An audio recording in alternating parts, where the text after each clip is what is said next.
Welcome to One Up Me, episode 30. We're going to be talking about Castlevania done by Netflix. It's going to be pretty cool. Enjoy the show.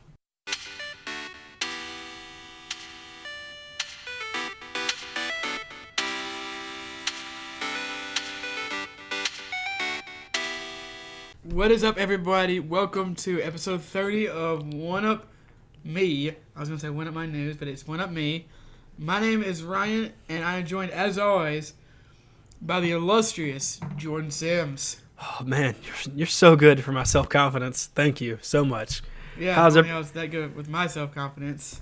I'll help you with that. Ryan's a beautiful writer, and he's one of my best friends. Oh, my gosh. I got some Popeyes in my teeth. Popeyes. Louisiana fast. That's what they say, right? No? Something like that. I don't know. Something? Okay. Well, how's it going? Pretty good. Had a weird day today. It's just like one of those days where you can't really get everything, the way it needs to be. It's just a weird day. Had a pretty awesome. I got the day off though, which is nice. You just randomly get days off. It seems like the same day as you're supposed to work. I do. Yeah, I was supposed to work today, but now I have 5 days off total. So as we're gonna be talking about what we've been playing. And that since I have all these days off, I'm able to accomplish a lot of multimedia consumption and video gaming. I like that, but I don't like it when I look at my bank account. Right. I was about to say. And realize later. But, it kind of makes up for it. I go in one night, make, what I would make in 3 days, and then I'd be fine. That's but, good. just after a while, I kind of wanted to go to work today because I had 2 days off, work today, and then I have 2 more days off, and I work 2 days. So it's weird having this many days off in a row, but we are going into what they call snowbird season or slow season. Because you live on the beach, is that why? Yeah, yeah, because we live on the beach, and it's a alleged fine dining restaurant. So it's don't even get me started, man. I could do a whole podcast on that. So anyway, Wine and Dine podcast. Not even that. There is a wine podcast. I tried listening to it. Multiple ones. There's tons of them. I tried listening to it to better drink, myself. though. I know, but wine is one of the things we make a lot of money off of at our. So I wanted to, and they just started talking about grapes, and I was like, the best grape is muscadine. I don't care what anybody says. And I was like, I can't listen to this. I'm so bored. But I did do some exciting things with what I've been playing. We just go right into it. Wait, we don't talk about what we've been playing? Yeah, what we've been playing, what we've been doing. Holy crap, duh. Sure, yeah, you can go into it. I'm having a... You thought we were recording One Up My News, didn't you? I've already tried to say, that when I did the intro, I tried to do... This is One Up Me. If you want to listen to our One Up My News, which is our other show we do, it comes out on Mondays, and we cover the video game news and also some pop culture news every once in a while. But this is One Up Me, where we cover... whatever we want, really, whatever topic. That's right. We're covering Castlevania. But before we get into that, I've been doing a lot of video gaming and multimedia consumption. And with that, I did some Overwatch quick play. I did some competitive finally. How quick was it? Not too quick. Man, it was real quick. Currently, my record in competitive is I've won 2 games and I've lost 4 games. So for those of you that don't know, there are 10 competitive matches you can play in a season. And then you get your placement, and then you can continue to play said competitive matches to increase your SR rank. So you can go up or down based on wins or losses. So I've been taking those fat L's, and I'm trying to get some W's. But man, we won. One of the games we won, this guy was like, I'm going to play Bastion. One of you play a shield tank to protect me. And I was like, that sounds like a terrible idea. How about we don't do any of that? And they're like, no. And so not only did he play Orisa, which I don't have a problem with Orisa, he was a passive-aggressive Orisa, and he was a Bastion. And so he was like, just put your shield right here, Orisa. And I was like, ugh, I hate you all. And I was playing Ana, so it was just a pain to heal them all because they would just leave the point. And I'm like, I'm not following you guys. Somebody has to stay on the point. But we ended up winning because it's just, I guess the other team was really that bad. Well, people in the lower ranks are effing insane. Yeah, so it was bad. I nearly won, we didn't have any tanks the other day, and we almost won. So, it's crazy. It is. You playing it? Have you been playing anything else? Yeah, so I jumped in the Overwatch PTR, played some Ashe. She's awesome. Looks awesome. That is pretty cool. Played some games with her. She's pretty interesting. Other than that, I've been doing a lot of Red Dead 2. I actually took 2 days off of playing it just because I was watching some shows and catching up on some just Naruto? Yeah, I did. Oh, So, you actually got on the grind again? I did. I started a lot of grinds actually. So Red Dead was awesome. It's great. I stole a train and killed a crocodile and did some other stuff for some other people that I won't reveal because I don't want to spoil anything for anybody. I've got to start playing that game again so we can do that podcast. Yeah, because it's. But I played Hearthstone, which was weird. I didn't play any real matches. It's Hearthstone. Hearthstone, yeah. Hearthstone. You misspelled it on the thing. I thought you thought it was actually Heart. No. Yeah. So I played that. I played it's like, hey, you haven't played in a long time. Play these 3 computers to make sure you know how to play, stupid. I'm like, okay. So I did that, and then I exited out of the game, and that was it. Because I was just like, I don't really like this. Maybe I'll like it more when the new expansion comes out. But back to Red Dead, it's awesome. I love it. I know I don't seem too enthusiastic about it. I'm trying to just restrain myself from getting into a too long-winded discussion about it because that's how much it's awesome. I got back on the Naruto Shippuden grind. Man, a lot of stuff happened. I forgot what actual season I'm on, but Sasuke got his little band together of like misfits, and he's like, you work for me now, yada yada, and then he had that big old fight with Itachi, and he was like, why don't you love me? And he's like, I do love you, and he's like, you don't love me, and they punched each other a lot, and some other stuff happened, and that's it. And then the whole stuff with Jiraiya, and I watched Kakashi's backstory, the first 2 parts of that, which was awesome. Man, Kakashi's childhood is intense. It goes way deep into all that stuff later in the series. I know, I love it. So I'm back on that Naruto grind. I don't know when I'm going to finish it, but I have to. Like, I have to finish it. I got to do it. Like, I just can't not do it. Yeah. I got a Rooster Teeth account, a Rooster Teeth premium account. Really? To watch Ruby Volume 6, because it's only 2 episodes in right now. And I saw a couple things. It's like one of those things where I follow people on Twitter and they don't usually post spoilers, but they didn't post a spoiler. It was just a screen cap of a character smiling, Rooster Teeth, Ruby. Yeah, I know that. I was just looking at the premium thing. So, I think you get 7 days free or a month free or something, and then you pay for it. It's like $4.99 a month or $34.99 or $50 for a year or something. I don't know. Forget all the prices. Anyway, I'm doing the free trial right now to see if I like it. It's kind of just like overwhelming in the sense that there's a lot of stuff on there, and it's just like, I only care about Ruby. Like, I only want to watch. That's why I bought this subscription, so that I could watch Ruby when it comes out and not wait for it to be re-uploaded. Yeah. So I can watch Ruby when it comes out, and so I don't have to wait for it to go on Verve or go on YouTube or something. Right.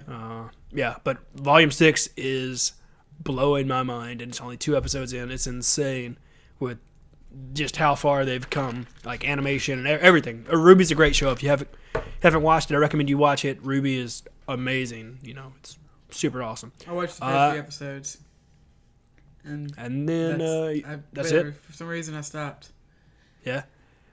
A couple friends recommended it to me back when it was on like season 1 they call them volumes, volume 1 and volume 2, and I was like, okay, sure, I'll watch them, and they're all on Netflix, and so it's like an hour and some change for the first volume, some hour and some change for the second volume, and then volume 3 through 5 are on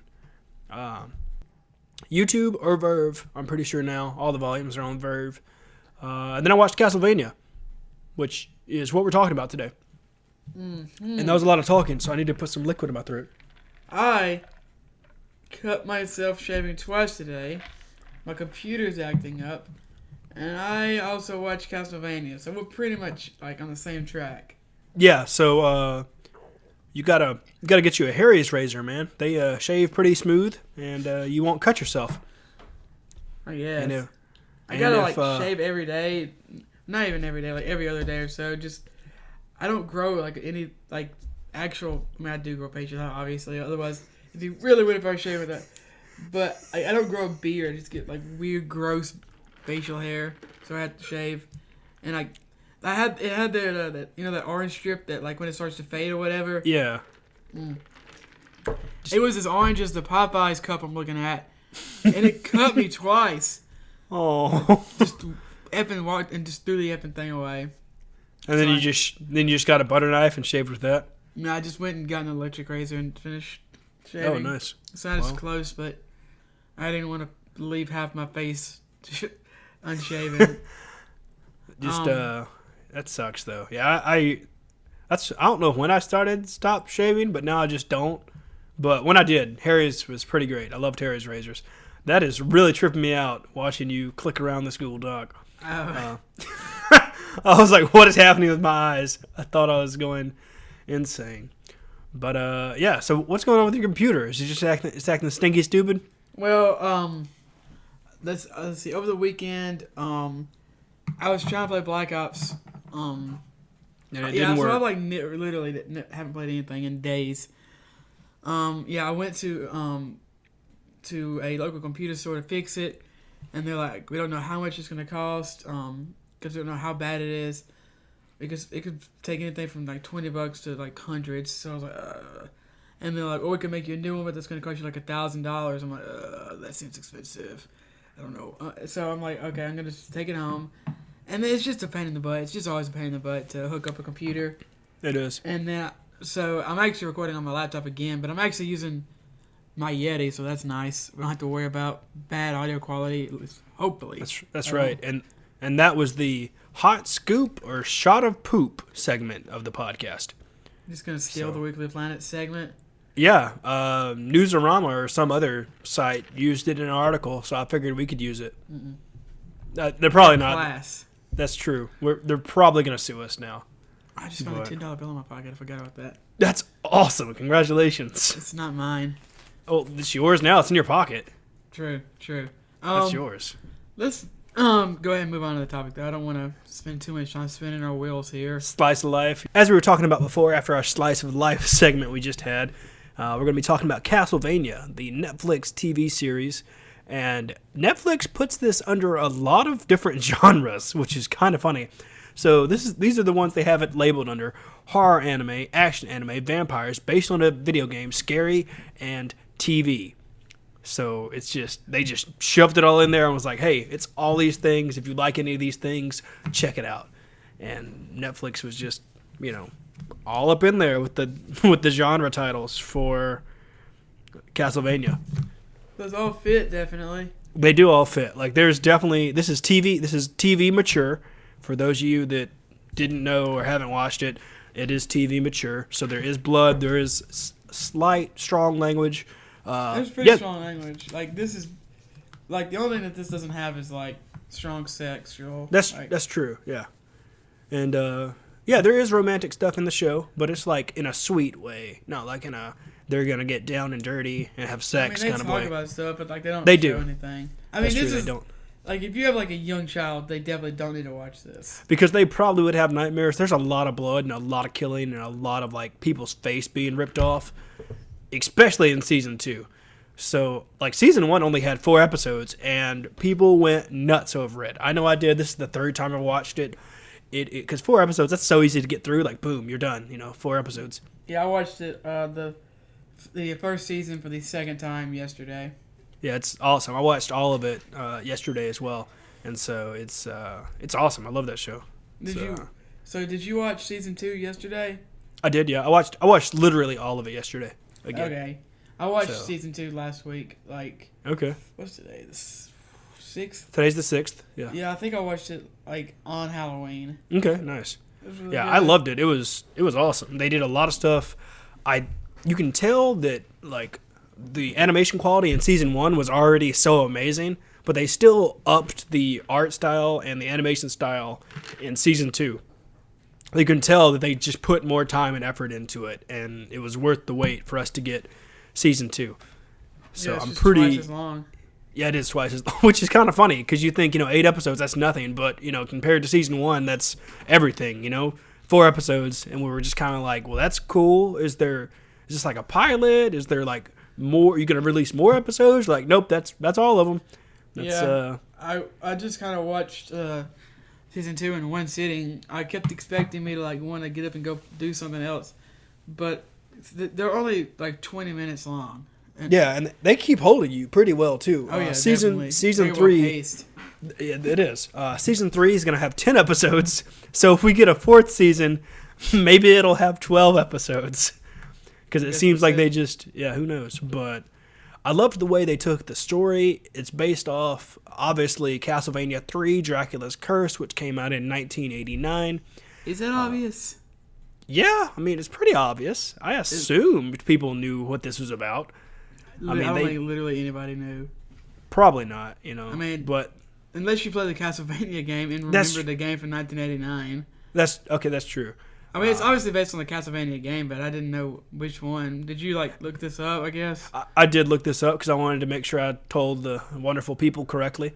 So, as we said before, the series, it came out in 2017, and it was renewed for a 2nd season, which we covered on One Up My News, and a 3rd season, which we also covered on One Up My News. But, yeah, it kind of just came out of nowhere. Even though they talked about it and hinted at it and different stuff like that, but it's just, I think they did a fantastic job with it. Oh, it's incredible. It's like, man, there's so much I want to talk about. I'm trying to figure out where to just start. And also, this kind of bucks the trend of video game, and it's not a movie. There's still no good video game movies, but it is. I mean, it kind of bucks the trend of video game. I guess TV media shows, being bad. Because it is. It's perfect. It is literally like, and it doesn't. You don't have to play all the Castle. You don't even have to play a Castlevania game at all ever. No. It's not like one of those things where it's like, well, if you haven't put this many hours into the game, you're not going to know any of the characters. No. Beautifully introduces everyone. Even in the first season, like the first 4 episodes, they're like, okay, here's this character. Here's another character. Here's another character. We can just start tell I guess what happens in the story and everything. No spoilers, at least at first. Okay. Although if you don't want to know anything, I probably wouldn't listen to this until you just go watch it. Go watch it. It's literally like 10 hours of content, and then come back and listen to this. It's not that much. No, it's not. No. There's 8. There's no, 8 episodes in season 2. There's 12 episodes in all. Yeah. They're only 20 minutes apiece. That's true. Okay. So it's less than that, yeah. Yeah, it's less than that. Excuse me, check it out. So you want to start it off with the story? Like how... Yeah, sure. What goes on, a love story, really? Is it a love story? Oh, right, yeah, duh. Yeah, it's a love story. So it starts out with, I can't remember her name. Lisa of somewhere.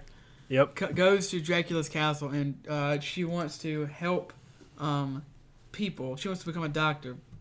She doesn't want to... she's tired of people using, fake medicine and people basically stealing people's money with cures that they know won't work. She wants to be able to help people, so she goes to Dracula's castle. The Dracula. Just bangs on his door with a knife. Like, hey... Let me in. And Dracula's like, do you know who I am? Like, what are you doing here? And she's like, look, I'll help you. You'll help me. This will be great. And Dracula's like, I think I'm going to like you. So Dracula teaches Lisa how to be a doctor and how to use medicine and, is medicine being science in this world. Medicine is science. Well, I know. I'm just clarifying that, because there's other types of medicine in this world that are not science based. Witchcraft and stuff that you're talking about? Yeah. You never really know, what exactly the science is. That's true. It might be considered witchcraft to some. I don't know. So she kind of tries to teach him to, like humanity again. And like we said, he teaches her how to heal people, and they eventually apparently fall in love and get married. Yep. And so Lisa wants Dracula to travel the world and to reconnect with humanity and learn that, hey, they're not terrible. There's a reason why, I want to heal people and help people, because not everybody is terrible. So, fast forward a while in the storyline, Dracula's traveling the world as a man, so he's not teleporting around, he's not running around super fast, he's walking and traveling the world like a normal human man, very slowly. And Lisa gets taken and is like burned at the stake because they're like, she's a witch. She's a witch! That's right. So obviously Dracula didn't know this. They didn't have like communication or whatever. So he shows back up and his house is burned down. Oh, yeah. Let's you're talking about them coming to her.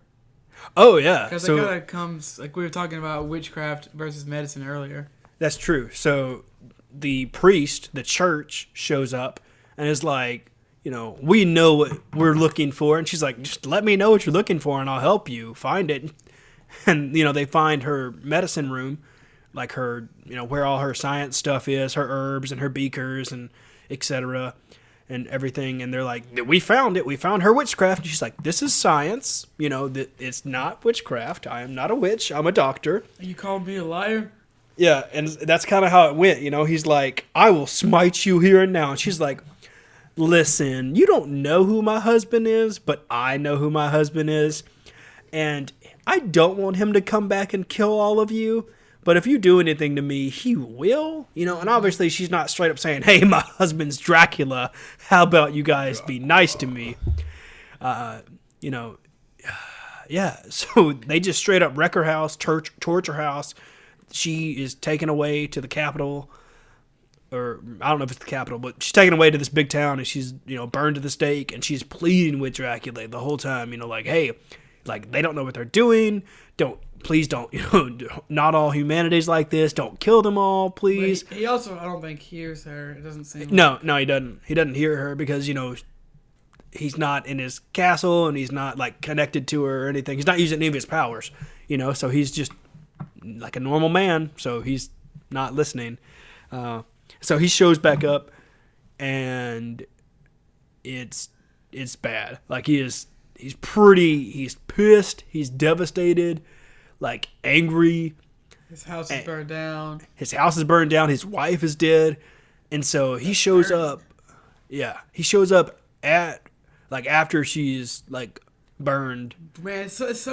Man, it's brutal. Like it is just burn somebody alive. It is brutal. Like it's one of the most brutal scenes in the whole show.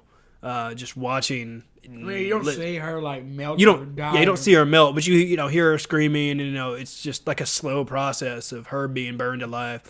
And he's pretty much just like, well, I'm gonna punish you for killing my wife, and yeah, you have a year to get all your stuff in order, and then I'm gonna kill everyone. And they're like, yeah, right. No, you're not. Yeah, of course they don't believe him. Yeah. After that, it fast forwards a year. Mm-hmm. And also it shows Alucard, mm-hmm. who is Dracula and Lisa's son. His actual name is not Alucard. His actual name is Adrian Fahrenheit Tempest. That's the name. You find out why his name's Alucard in season 2, I think. Mm-hmm. Why it's called Alucard. So Alucard comes in and is like, you shouldn't do this. Mom wouldn't want you to do this. And Dracula was pretty much like, they did this to your mother. Like, your mother was the last good human on earth. Yada, yada. And he's just pissed. He, like, when she died, he just became, like, broken. He just didn't care anymore, and he wanted to kill all the humans. And, he's insane. He's just so angry. Let's see. What happened? I'm trying not to spoil anything. I mean, I guess that is kind of a spoiler that's Alucard, because you don't find out until later. That's true. What else? What happens after that? He threatens them. So loosely speaking, he threatens them. Then it takes you away from all that and puts you into a pub with Trevor Belmont. And, he's just trying to, get drunk and, forget about his worries. And the people at the bar are just talking crap about, Dracula this and Dracula that, the hordes coming, all the night, whatever they're called, night walkers, or, all the demons are coming to attack the town. And they're like, it's all the Belmont's fault. They suck at their job. Belmont's this, Belmont that. And obviously, they don't know a Belmont's sitting back there kind of get a drink. No, they don't. He's super drunk. He is. And so, obviously they get into an altercation. And he ends up beating them pretty well for being super intoxicated. They kick him in the epic balls twice. He's like, they gang up on him, and the bartender, they attack him, and then for some reason the bartender starts fighting him too, and so he just starts fighting all of them. Yeah. And one of them kicks him in the balls. He's like, oh, and then he gets a few good punches in, headbutts a guy, and then one of them comes up and grabs him from behind and kicks him in the balls again, and he's like, could you kindly leave my testicles alone? I will say that these guys deserve to be beat up because two of them were having a conversation about their friend, I guess, or the village fool.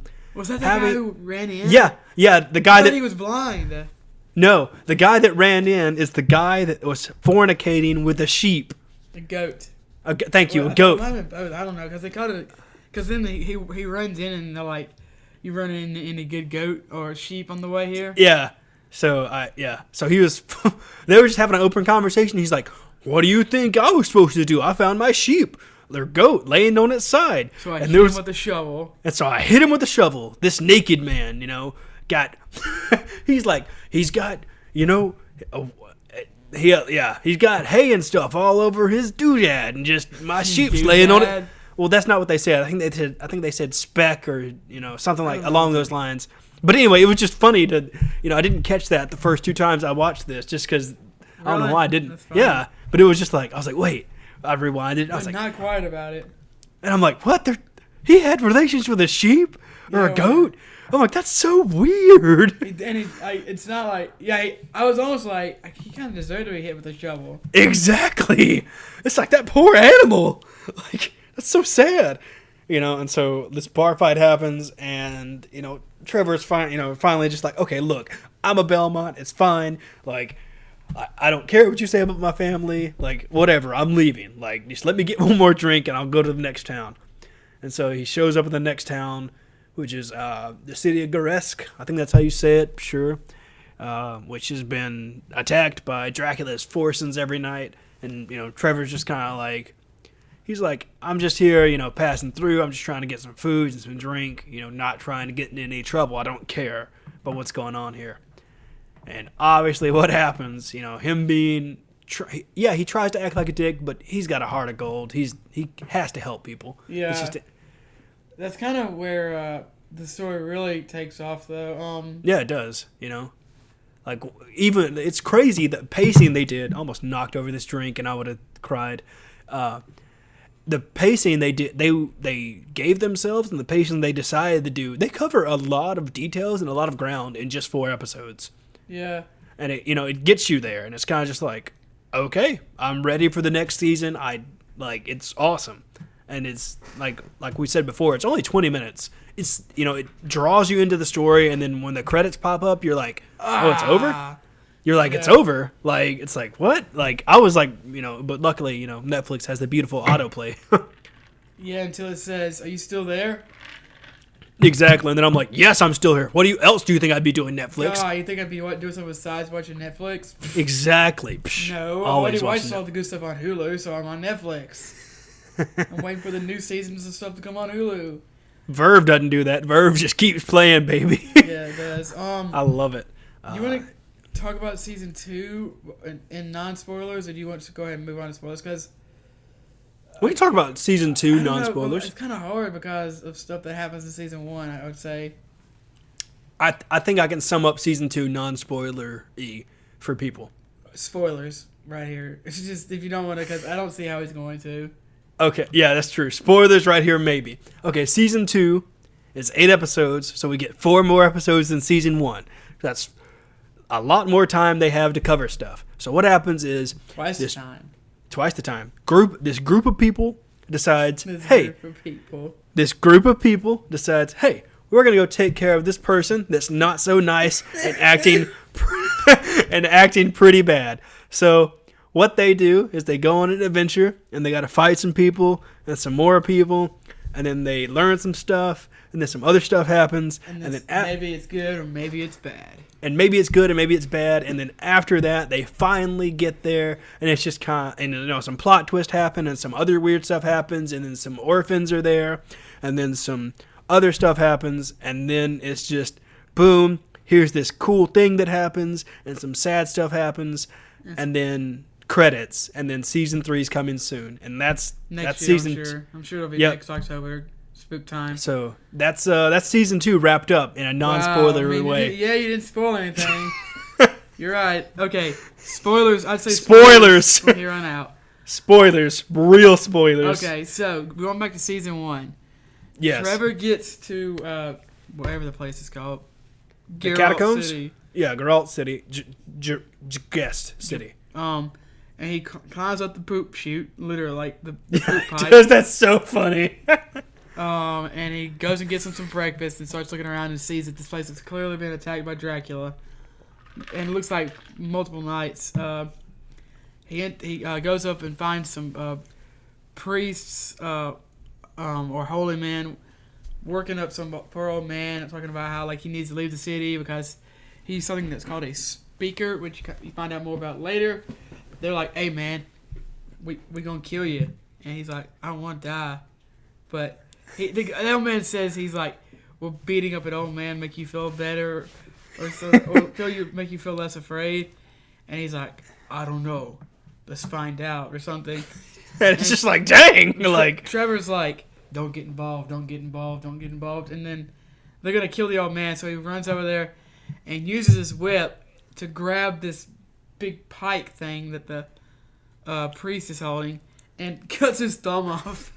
And he's like, oh man, sorry, I'm a bit rusty. How's your thumb, mate? Or whatever. And he's like, how's your finger? He's like, what effing finger? He just took it, like one of his fingers completely off to the bone.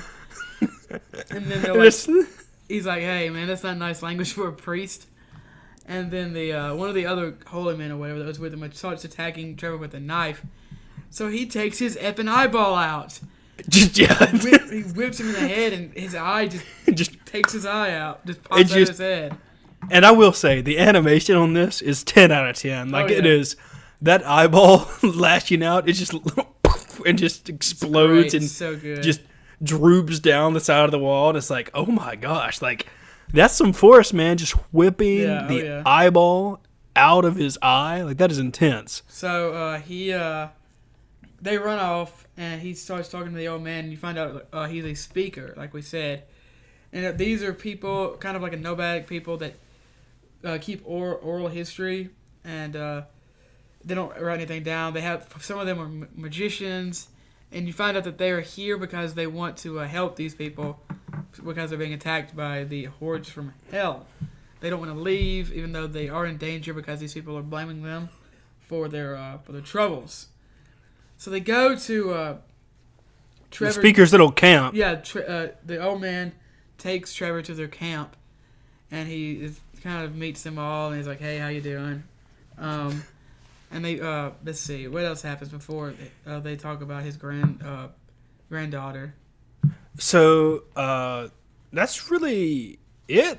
Like, they kind of just have a conversation, and Trevor's like, "You gotta get out of here. You gotta get out of here. The church is trying to frame you for like all this bad stuff happening." And they're like, "Okay, like we can't leave yet because we're here to help." And Trevor's like, "No, they're going to frame you. Like, we see that kill you, and then they're gonna kill you." And he's like, "No, I can't leave. My grandchild is in the catacombs." And Trevor's like, "Okay, just go get her." Like, and they're like, "No." You don't find out it's a girl until later. Yeah. So. Yeah. He's like, he tells them, "I'll go get your grandchild if you promise that you'll leave the city." And they're like, "Okay, we'll leave. And so Trevor goes down the catacombs and, realizes that it reminds him of the inner workings of Dracula's castle that he's heard from his family and the descriptions they've given of Dracula's castle. And so he's kind of just like, that's weird, It's weird because it's like, there's electricity and stuff, which... Yeah, this is in the weird. 1400s. So, so Trevor finds a stone statue of a speaker, and he's kind of just like, well, that's weird, who made a speaker statue down here? And it turns out she was this speaker, and the people down there were attacked by a giant cyclops. Who turns people to stone. And, so Trevor, being Trevor, he's like, well, crap, I'm not going to die. Such a smart ass. Yeah, he is. So he just starts fighting the Cyclops.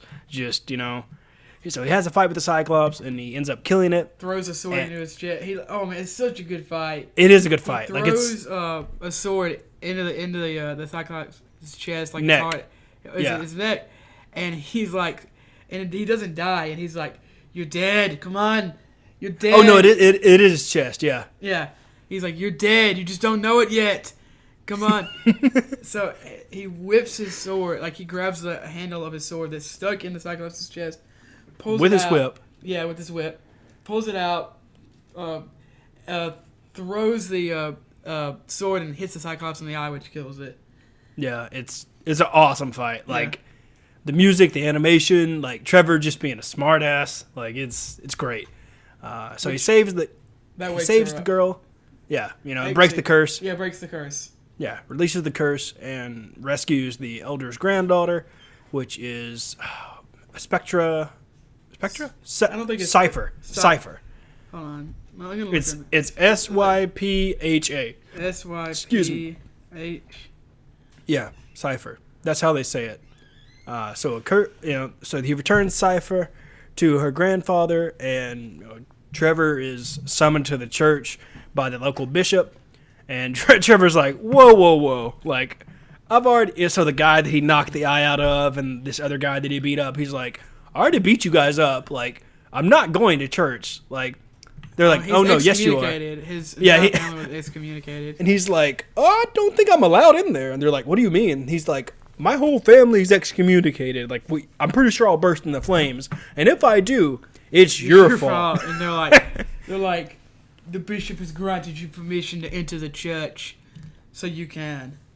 So you won't burn. It's like, what? Like, just, so it's the same bishop who orders Lisa's execution, by the way. Dun. Yeah. So, he orders Trevor to leave Grexis before sundown, and then they're talking about, they're going to go kill the speakers and stuff, and Trevor, he's like, if you leave, I will spare you and restore your family family name in exchange. And he's like, yeah, I don't care. Like, it doesn't matter, bro. And he's like, what? You can't say that. You can't do that, blah, blah. And Trevor's like, I can do whatever I want. I do what I want. That's right. And so obviously, Trevor's like, okay, like, you're not going to get the speakers because I hid them, so just don't worry about it, bro. No, he doesn't tell him. Well, he doesn't tell him that. That's right. He goes back to the speakers. He leaves. And he tells the speakers. Yeah, goes back to the speakers and tells them, hey, y'all need to leave. You promised me you would leave. And they're like, we ain't gonna leave. They need our help. And he's like, y'all being some dicks. You need to leave. You told me you would leave if I got your granddaughter here. And then he was like, let's see. They're like, we're not gonna leave. We need to help people. What would you do? What did you do when your family was like a home was being destroyed? Did you run away? He's like, no, I didn't run away. I fought or whatever. And they're like, so we're staying. And then he turns around and he's like, no, you're leaving now. And so he puts him in the catacomb. Oh, something funny is as he's leaving, to go to the church, he's kind of just like, I need to go find a drink. And Cypher goes, I can pee in a bucket and tell him it's beer. It's just like, yes, I love her sassy attitude. Yeah, she's great. She really is great. Great accent, too. Yeah. But yeah, so, the speakers are just refusing to leave. Trevor's like, no, you're definitely leaving. Like, I'm not joking around.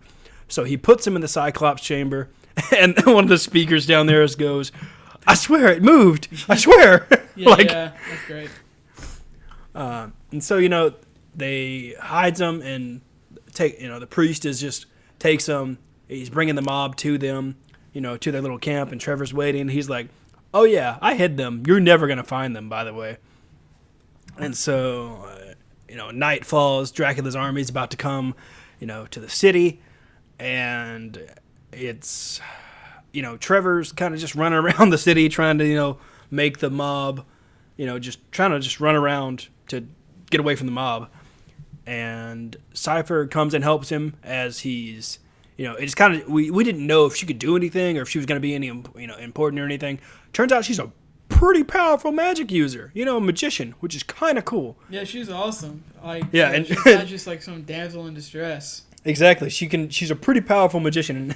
And Trevor goes, I didn't know you were a magician or a wizard, or I forgot the phrasing he used. And she goes, well, you never ask. And throws a big old ice. She likes using different, spells, but she uses ice a pretty good bit. I think that might be her specialty. Ice and fire is what she uses a lot. Yeah, she uses those a lot. So he gets cornered by the townsfolk, being led by the preachers, and she puts a circle of fire around them.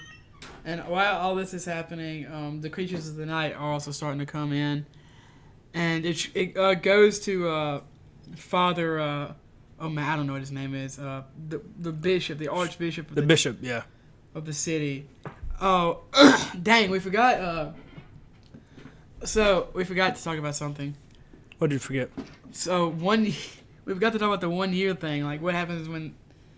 Oh yeah. So the 1 year thing. So the Dracula told them back when they have 1 year to get everything in order, and he orders he kills the.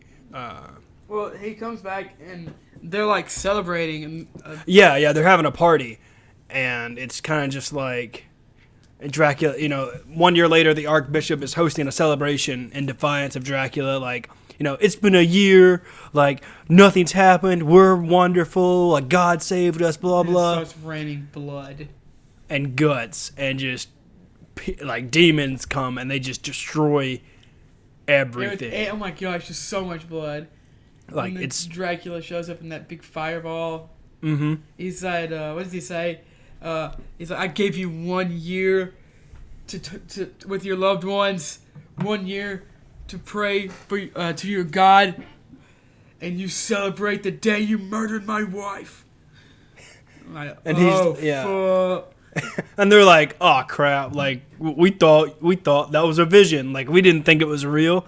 And he's like, oh no, it's real. And then people just start dying, and then that's when the army continues to sweep across the land and destroy. It just becomes a purge of humanity, and it just and people are blaming the Belmonts for that. If there was the Belmonts would do their job, Dracula would be dead.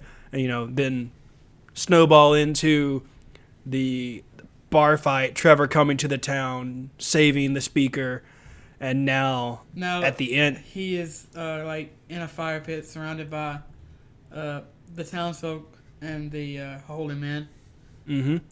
And so it just goes, Trevor is pretty much just starts openly explaining the clergy's actions as the true reason for Dracula's invasion. And it's just hey, if it you and me, big dude, you're good at telling other people what to do, but I'm trying to fight you by myself, Yeah. And then he starts telling people you were just beating up that old man this morning for no reason, And then they effing murder him. They just murder him, just straight up start stabbing him. They just start stabbing this preacher or whatever. Holy crap. I was like, oh, okay, because I thought it was Trevor at first. And then really? I was like, well, when I first watched it, not now, but, they just start killing him, and everyone takes turns, and they're not joking. It's not like a cut by 1,000 deaths. Like, you got somebody stabbing him in the back. You got somebody putting a pike through his throat. Oh my god! Like, it was a pitchfork, I think. But yeah. Yeah, pitchfork. Yeah, Holy but crap. it's intense. And, all while this is happening, the archbishop is getting killed in the church. Oh man, that's such a good scene. It is such a good scene because he's sitting there and he's like pretty much saying like, I'm the greatest ever. I am the church. God loves me. Yep. And then you hear the door and these open. demons. Yep. And he's like, oh, is Belmont taken care of? No. And he's like, no. Well, why not? Get out there and do it. He's like, oh no, we're here to kill you. We're here to kill you. It's just like, he oh says my that. gosh. It's like you can't come into the church. He's like, He's like, he says you can't come in the house of God. Yeah. Yeah, you can't come in the house of God. This is an empty box. Man, that was God has abandoned you. I was like, oh my gosh. Yeah, he's like, he's just straight talking smack. oh, This yeah. demon is. He's the archbishop or the bishops. It's like, I've done nothing but good deeds for and godly work for years, for my entire life. He's like, your works make your God sick. It's just like, God pukes at your work. It's I like, don't know if dang, y'all man. understand me at all. I can understand you. It Yeah. actually sounds really good. So he just gets eaten alive and killed. Like, he's like, here, let me give you a kiss. Oh and my it like gosh. just eats his face and head. And it obviously, it shows a little bit of that. But then you just see like blood, so much blood. just so much blood just dripping down the pulpit. And it's just like, dang, like there was no way the archbishop was going to get out of that alive. I'm pretty sure he ate him. Yeah, so I'm glad he died. He died the way he deserved. He died the way he deserved to die. Man, you could really see the fear in his eyes too. He was just like, crap, like Now going back to Trevor and the mob who had just Cypher. murdered this guy. Yeah, Trevor, Cypher, and the mob who just murdered this guy. Trevor starts. So he's like, okay, that's all well and good. Y'all just killed that guy. But the Night Horde is still coming. Yep. So they he mount a defense. Yeah, he instructs them. He's like, everybody that has a sword, put salt on it. Clergymen who I need somebody that's actually been really ordained in the church that isn't a dick. And this guy's like, I can. It was me. I'll help you. And so he's like, go to the well, get as much water as you want, and consecrate it. And he's like, okay. And then he's like, Pikes, I need you up front and in the back here. And they're like, I don't want to die. He's like, just do it, and you won't die, you idiots. And, he's like, he's commanding Cypher. He's like, Cypher, can you make it to where they only come to me? And she's like, will ice do? I'm like, yes. I freaking love you. He's like, better than fire. Yeah, exactly. And so she makes like little ice walls on the side of them, and they only have to run towards them. And he's like, Pikes, advance 4 steps. And, they do it. And he's like, Pikes in the back, up. And so, they like, they throw the holy water, and they just ended up like, stabbing them on the pikes, and they're all stuck. And he's like, okay, now cut them down. And they all run in with their swords that have salt on them. And it's actually a pretty cool little fight scene. And they kind of just take them out He whips inside them in the this. head, and they explode. Because his whip has been blessed by It's preacher or consecrated. something. Yeah, Yeah. consecrated. And Cypher just looks at it and goes, he's like, what? It's consecrated. That's great. And they just keep fighting. I'm like, yes. It's just funny how, like, it tells you the important details, but in a funny fashion sometimes, where it's like, it's just like, what? Like, you didn't know that? Right, of course So- it is. I mean, I'm a Belmont. Of course. Exactly. Of course it. Oh, man. Season 2 has so much other good stuff. But Season 1's not over yet. So, they have this big, huge fight. And, during the battle, the floor beneath Trevor and Cypher just falls. And it kind of seems like they're falling forever. Me watching this again, I was like, man, they fall for a really long time. Like, they fall pretty deep. Just when you think they're done falling, it's like, they walk across. Yeah, they land. She makes They them land. land safely, like, slows their descent with wind. Yeah, which is kind of cool. He like whips and like grabs her, and she like does the wind to save them. And then it's like, okay, cool. And they start, not gallivanting, but I guess exploring, trying to figure out a way to get out of this catacomb. And They fall Yeah, deeper. they're pretty. They fall deeper into the catacombs, which you see more and more of the machinery, more and more of the electricity, and the Dracula's castle. Mm-hmm. And this is just more workings, and Trevor's like, "What the crap is going on here?" Pretty much, and they fall to the very bottom, and they see the sleeping soldier. That's what people are calling it, which is pretty interesting. And they're just like, "Well, we're gonna walk up and see it," and obviously, what happens? Trevor trips doesn't trip. He pushes a plate in the floor when he's walking, and it wakes up the person inside this sarcophagus, which turns out to be none other than Adrian. Fahrenheit. That's right, Tempest, who's also known as Alucard, which is Dracula's son. Duh, duh, duh. Duh. And they have this conversation where he's talking to Sif or whatever her name is. Cypher. And it's like, this isn't the Messiah. And she's like, maybe it is. And he's like, I don't know. And then Alucard's like, maybe it is. I don't know. Maybe. Let's fight. And then exactly. They just start fighting. And it's probably the whole best time fight of the season. Really? The whole season? I think it is. Yeah, okay. You're talking about just season 1? Yeah. Not series, okay. season. Okay, yeah, I'd agree, yeah. And it's funny, you got little quips back and forth, and he's like, Cypher's like, stop, he's the savior. And Trevor's like, no, he's not, he's just some damn floating vampire Jesus. Like, he's not your vampire, he's just a vampire. And so it's kind of funny, because, Trevor is like in his getup, in his Belmont getup, and Alucard is just like shirtless with super tight pants on and like a sword, and they're just fighting, and they're just going toe to toe pretty well. Trevor's holding his own against a vampire.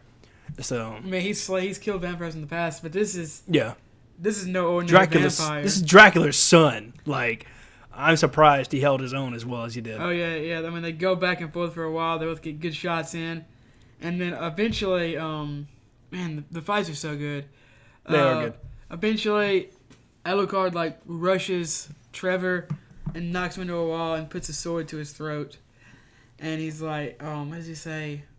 He's like, Trevor has a stake near his heart. Well, yeah, but he doesn't know that at first. Yeah, he doesn't know that at first, and he's like, I'm gonna rip your throat out. And then it's like, not before I stake you in your heart. And he's like, but you'll die. And he's like, I don't care. That's not. Yeah, what does he say? He's like, the point was killing you. Yeah, living was a luxury. Yeah, living was a luxury. And it was just like, dang, man, that's true. That's and then you see Cypher, and she's just behind him, holding a fireball, and it's like, I will incinerate you. I will incinerate you before you... I don't know what she says. Before you can touch that man's throat. And I'm like, ooh, she likes him. And I'm like, ooh, she likes Trevor. Shipping people. Yes.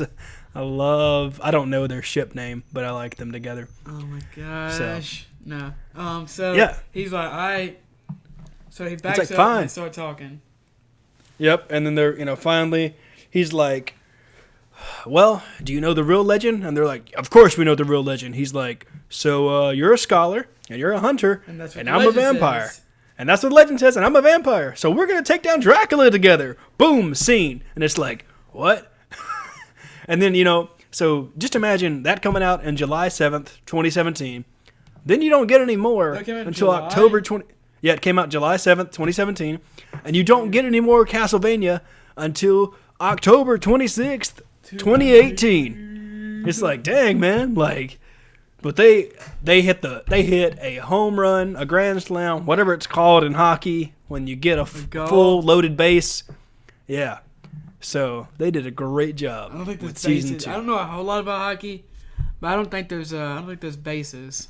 Oh, well, that shows how much I know about sports. So season 2 opens. Oh my gosh! And this is also spoilers. Yes, spoilers. Season 2. Don't remember how it opens. It opens on a flashback with Lisa. So Lisa's home being raided when Dracula's away. That's what that's what it opens with. I think we meant to cut there. Did you? What is happening? I think I coughed or burped or something. So cut there. I thought I muted it, but it didn't mute for some reason. That's weird because I heard it come in and then come out. Okay. Season 2 opens with a flashback, what we talked about earlier, because we kind of just combined information together to just give you a better synopsis. I mean, it happens in season 1 too, right? Well, kind of. Like, you kind of see it, but you don't. You see that she's being burned at the stake, but you don't see what transpires to get her there. So season 2 opens up with the actual flashback of Lisa's home and Lapu being raided while Dracula's away, right. And the bishop ordering her to be tried, to be put on trial. Obviously, you know how that ends. She gets burned alive. Dracula's away. He comes back, and then it flash forwards to the present. Well, not the and you present, see all these. Well, not the present. Sorry, my bad. It flash forwards to the normal time in this story, and Dracula is assembling his war council, and it's just, you kind of see these two people, roaming through, and you're like, okay, those don't look like vampires or whatever, no big deal. So his Dracula's war council is, vampire overlords from all over the world, everywhere, and it's it's pretty cool. Yeah, it is cool. There's a Viking, and I love Godbrand. I am Godbrand. Godbrand. He's such an idiot, but he's so funny. They say something about they're like Godbrand, you've never met anything you didn't want to destroy, have sex with, or build a boat out of. He's like, I'm a Viking. We like boats. He's like, there's nothing wrong with that. It was just funny because he's just like, he's a funny character. It's hilarious. He's like, I am Godbrand, and he's just. He's always hungry. He wants to go on a hunt all the time and kill humans and drink their blood. He's just very ravenous, where he's like, just always hungry. So it's kind of interesting because Dracula puts his trust in humans. Human necromancers, or they're called forge masters, which sounds way cooler than necromancers. Hector and Isaac. So they're both pretty different from what they've come from in their lives. But, they're both effing psychopaths. Yeah, they are. Especially Isaac. I think it's especially... Yeah, is Isaac the black guy? Yes. Yeah, oh my gosh. Is Isaac? I don't remember, honestly. Hector... Yes. Hector is... I think Hector is the black guy. Castlevania. I think it's Hector. I think Hector's white. Okay. Then Isaac. Yeah, that's right. Isaac is the white guy. Okay. Isaac. Castlevania. Yeah. Isaac is the black guy. Hector is the white guy. Okay, so we got that backwards. Yeah. Isaac. Is all wait. Yeah. Isaac is the black guy because Hector is the one that has the bad luck towards the end of the end of the season. Wait, is he? Yes. Hold on. All these pictures have both of them in it. Yeah, Isaac's the black guy. Yeah, Isaac's the black guy. Okay. So, what we were saying is, Dracula puts his faith in two humans that are in his war council that are forge masters.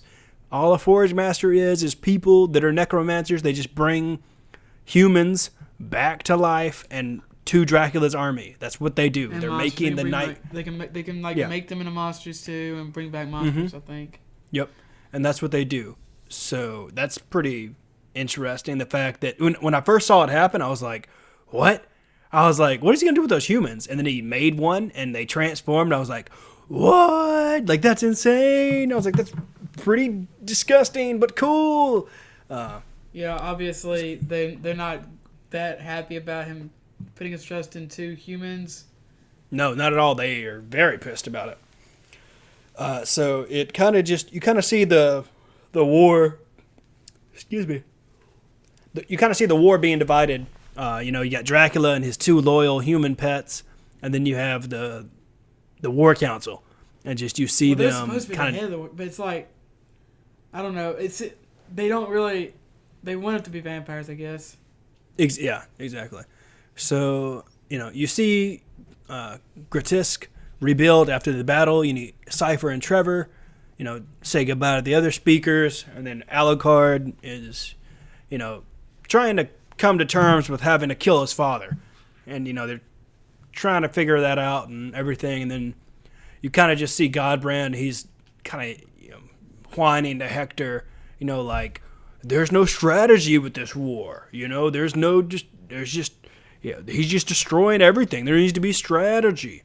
And then, Hector's like, Dracula wants all the humans dead, no matter the method, because he was trying to get Hector to be like, you're right, Dracula's wrong, so that, Dracula would kill Hector. But, that's not what... Was he trying to that's do not what that? he tried I don't to think he was trying to do that. I feel like he was trying to do that. And then Dracula is like, okay, we spent enough time in this location. It feels like we're skipping around a lot. Like, I feel like we skipped like 3 or 4 episodes. What? No, this is all in episode 1. It all happens in episode... Yeah. And then Dracula relocates the castle. It happens in episode 1? Mm-hmm, yeah. There's a lot that happens. That doesn't sound right. I mean, I guess... Positive. Okay, yeah. Yeah. Okay. Then, like, it kind of just... it's the story altogether, like, not a lot happens, but in each episode, a lot happens. So it's definitely it's crazy that they jam all this together in 20 minutes. But I'm glad we got 8 episodes instead of 4 episodes for season 2. Because episode 1? Yeah. I was thinking that happened really late in the season. Because they get to that city, and that's literally where it ends. No, so that's the 3rd time he moves the castle. Okay. I'm talking about the first time he moves the castle. Okay. So Trevor and Cypher, get to Alucard, and they're, talking about how they're going to find the castle because it can move from place to place. And Trevor's like, let's go back to my family estate. And they're like, what? They're like, your house was destroyed. And he's like, yeah. I know it was destroyed. He's like, but what's it called? The trove? Right. The pretty much like his jewel, like all the important stuff is under the house. And this is where a pretty good bit of the season takes place, is them learning and exploring this, his old family estate, like their treasure trove of information that has, tools for monster hunting and everything. And they do that. They start heading towards there. And then Carmela shows up. She is a crazy vampire mistress. And she just comes up into the war room, and Dracula's like, you're supposed to be here forever ago. And she's like, why didn't you make Lisa into a vampire? Ooh, damn. Why didn't you do that? Were you just keeping a pet? And he's like, I thought he was going to kill her. I did too. Holy crap, I thought he was going to kill her. And he's like, let me speak with you in private.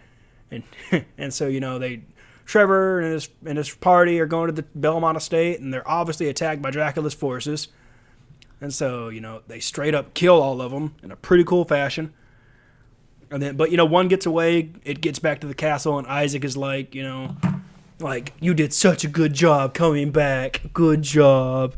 Now I'm going to make you into a different kind of monster to work for Dracula. And it's like, what? So Isaac is, it shows a flashback of Isaac and how he is, because he's just sitting there whipping himself, which is insane.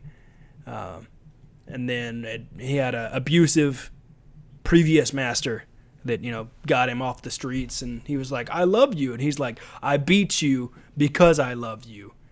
And it's just like, dang. Yeah, and then he killed him. Yep, and then he killed him. Just straight up gouged his eyes out, jumped on him, just boom with his thumbs. Yes. It's pretty big. Like he was whipping him. He's like, I was in here reading. He caught him reading. And caught him reading. So he decided to beat him. And he's like, why did you do this? Why are you in here? He's like, I wanted to read so I could help you because I love you, basically, is what he says. And he's like, he's like, oh, you did it for me? That's nice. Or I don't know what he says exactly. I think he said that's nice. And he's like, I beat you because I love you. And they keeps whipping him. And eventually he's like, F this. So So he catches the rope with his arm, like he lets the rope wrap around his arms. He jumps on top of the dude that was whipping him and just gouges his eyes out and kills him. Yeah, it's intense. So, pretty much they're just having war councils off and on, and then Isaac informs everyone of his findings, talking about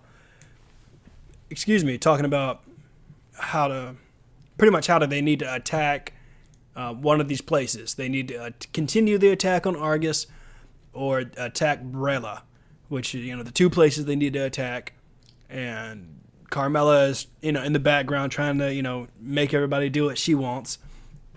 And then, Isaac is like, hey, one of our parties got attacked on the way to Argus. We think it's Alucard working with the Belmont. Everyone's like, what the crap? Like, you mean Dracula's son is working with the Belmont? That's not a good idea. And then, Carmela's like, hey, we should probably send a party to keep a watch on the Belmont estate in case it has something that could destroy you. And he's like, nah, don't worry about that. I'm not worried about it. And she's like, okay, you're right, Master Dracula, Lord, love you so much. You're correct. So it's also kind of where you find out why his name is Alucard. He just calls himself Alucard because it's basically Dracula backwards, because he's the opposite of Dracula. So, you get Camilla still trying to convince Hector she ends up convincing Hector to create some monsters to send to the Belmont house, which, and he wants, since Hector's like Dracula's right-hand man, she's like, come on, Hector, make Dracula attack Brella next, please. You're like, what? Why? It doesn't matter. Just let Dracula do whatever he wants. I thought it kind of made sense to attack the City. Well, yeah, it makes sense, but I didn't realize, later on why she asked for the things she asked for. So, and then, there's Hector's remembering, how Dracula found him and recruited him to raise an army. And then, guys, he brought a dog back to life or something. Yep. And his mom's like, that's effing weird. Don't do that. Yeah, and Dracula's like, can you bring back a human? My wife died. And then exactly. He finds Hector working on his necromancy. Yeah, what? He buys. Oh yeah, he goes and meets Hector and asks him to work for him. Yep. And it's like, oh, that's sweet. He brought back I will say that little pug, half skeleton, half dog thing that he made is pretty cute. It's a cute little dead. Sure. It's a cute little dead puppy. And see, Hector wants Dracula to kind of cull the human population. And he's like, y'all can use them for nutrients. Just treat them well, and just kind of keep the numbers down so they can't kill or hurt anything else. Yeah. And Isaac's basically let's just kill them all. Yep. And it's just kind of so they finally get into the Belmont estate, and Cypher just begins researching, and Trevor is just obviously he can't do magic, and he doesn't really he's really just good at fighting monsters, and so he just goes around looking for weapons. And what does he find? The Morning Star whip, and he's like, it's beautiful, oh my gosh, yeah, it is a super awesome, gorgeous looking whip. It made me want to go buy a whip and just try to practice doing cool whip stuff. But then I realized I would definitely hurt myself, dude, because Cosmo. That's awesome. Cosmo. It's I don't know. It's just a lot of whip. Yeah, it's a lot to throw around. A big chain whip with the mace on the end of it. You would probably kill yourself. I probably would. But one thing that they whipped, especially more than other action in this show, really made me realize, especially season 2, is they draw there's no super blurry motions. When he's whipping something, you see the entire length of the chain the entire time. There's no they draw it. You know what I mean? Yeah, there's no quick cutaways, and no, you straight up see the whip extend from his hand around stuff. Around him, so cool. Around him, around enemies, just the way it strikes, the way it is drawn precisionally. It's not just like, okay, we're gonna do some air blurs here and choppy cut up. We're gonna do 180 cuts for this 1 second fight scene. Excuse me. Yeah, and it's beautifully drawn. It's an awesome, it's just awesome how the fights are done. It's awesome how everything's done. It's a really good show. It's a really good show. So, Alucard he's obviously super uneasy about being in their treasure trove. He's like, it's pretty much like a museum to killing my people. Your people, because they have heads. And speaking of heads, they have a case of vampire skulls there, which is kind of cool looking. Not gonna lie.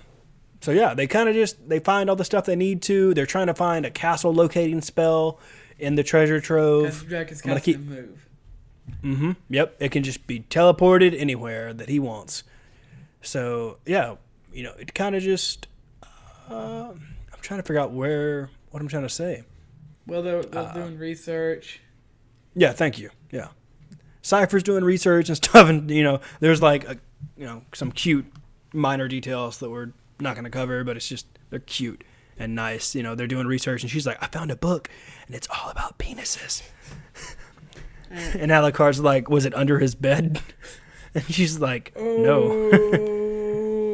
And so it's just like, sick burn, Alucard. And so you see Trevor and Alucard's relationship just be that of... They're like epic teenagers.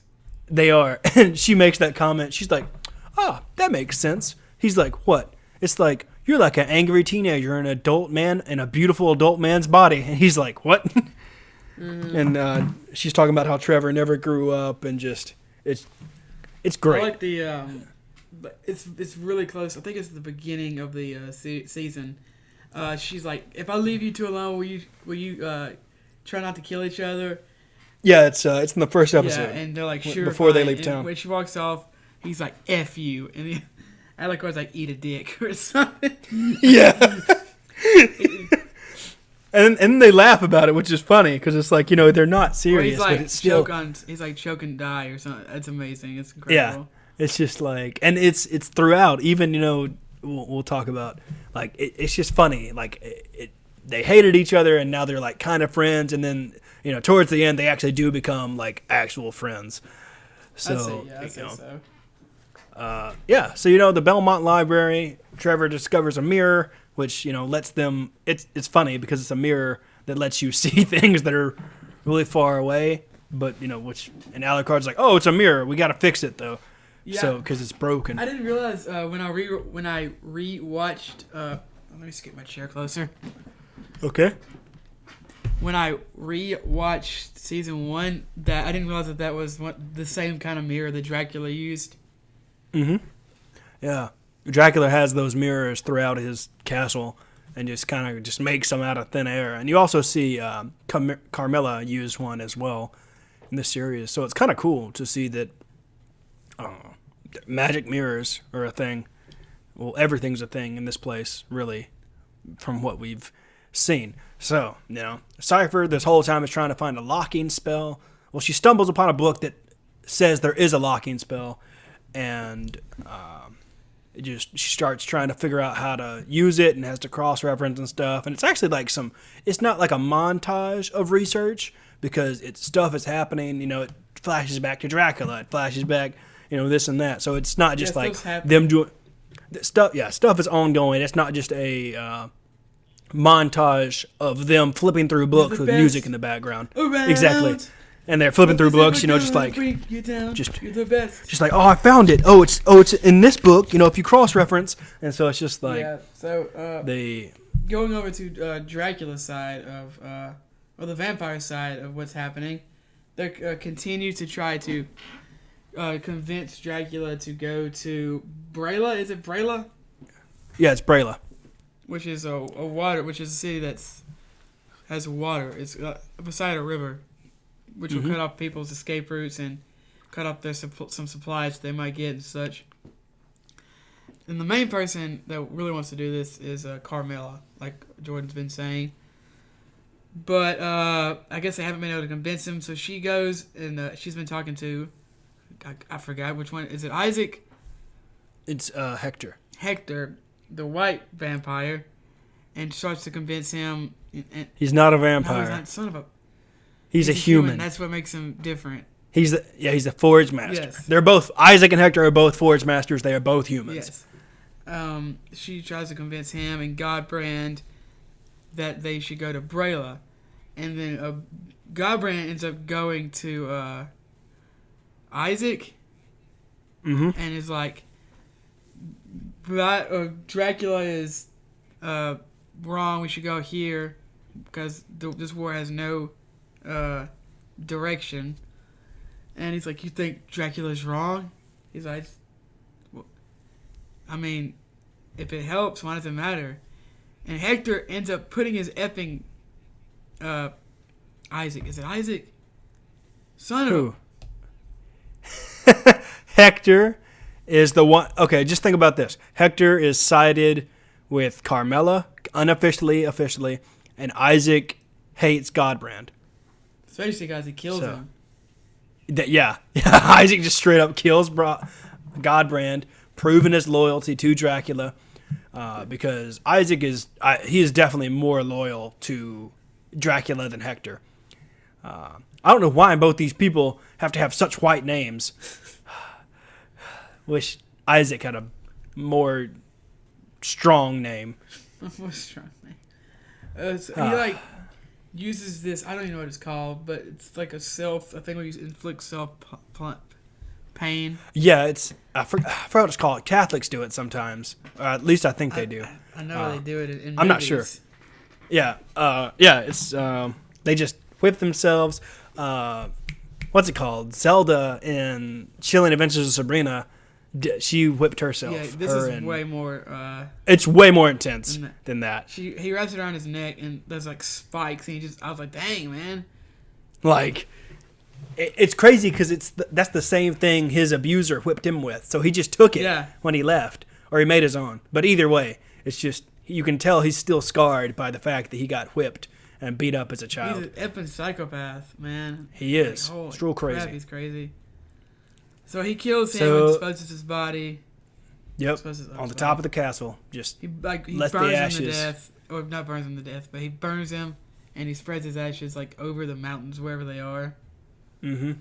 And everyone's like, "Where's Godbrand?" Like, I don't know. They're like, "Who cares?" I'll kill you too. I mean, I don't think anyone ever actually figures out that he killed Godbrand. No, they don't. With all the commotion and stuff that happens, I don't think anyone ever actually connected the dots that Isaac killed Godbrand. So, you kind of just see that, Dracula is, talking to Hector and just about the war, just turning him against people, and he confesses he lied to Hector about his intent to exterminate humanity.